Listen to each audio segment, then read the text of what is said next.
Four Barrel, welcome back. April 28th, Metcon. I hope you guys enjoyed that skill strength session with our squats and our core series. We're gonna mix it up today in a Metcon style we've not done yet in our at-home series. It's gonna be a chipper, but you get to pick how you split it up. We're gonna kick the workout off with either 20 strict pull-ups or 40 of those good bent over row. We are gonna move into 60 goblet squats, 80 alternating Russian twists, meaning every time you turn, it counts as a rep. And then the last movement, picking up from where we left off last week, we're going 400 meter suitcase carry.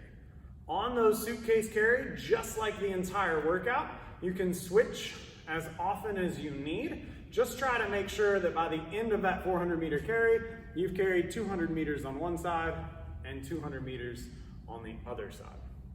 Let's go ahead and break these down.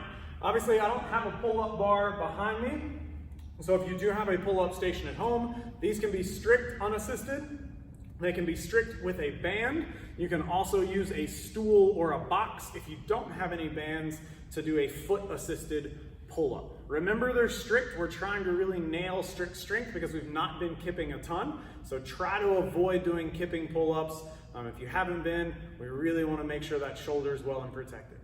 For our bent over row, these should be a pretty familiar movement by now, but in case you haven't done any of them, shoulders come back, we come down into that hang position like we would for a clean snatch or the halfway descent point of a deadlift, and from here, we're gonna row that dumbbell, kettlebell, or barbell, or odd object into our hip toward our belly button, squeeze those elbows back, and then come right back down.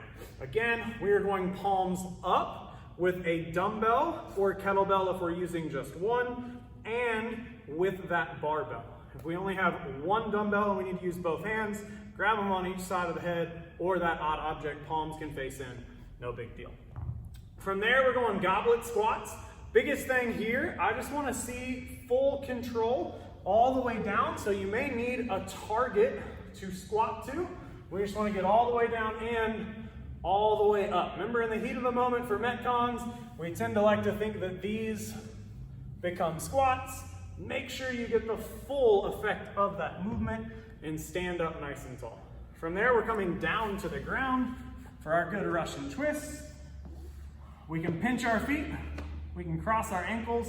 This works a little bit better for me. I find when I try to just pinch my ankles, I do this weird bicycle kick thing while I do my Russian twist. So I'd encourage you to cross them. You can hold your dumbbell two ways. You can hold the inside of the handle and touch each head to the ground, or if you're gentle enough, you can hold each head of the dumbbell and just go until the back of your hand touches the ground. From there, our fourth and final movement, suitcase carry. Remember, big thing here, we just want to see a little bit of space between your hip and your wrist. Depending upon how big that dumbbell or kettlebell is, it may touch your side just a little bit. What we're trying to avoid, come a little closer, is rolling that shoulder forward and laying our entire arm on our side. Keep that shoulder back. Try to keep that wrist just slightly away. You can see a little bit of space there as you walk. Remember, you can split this up any way you want. It's 4 time. If you want a personal recommendation, I would recommend 4 rounds or 2 rounds. If you go 4 rounds, it's gonna be 10 bent over row, 15 goblet squat, 20 Russian twists, and 50 meters per hand. If you go 2, just cut all the reps in half. Hope you guys have fun. Looking forward to seeing you all on some Zoom calls and seeing those scores in Wodify. See you all tomorrow.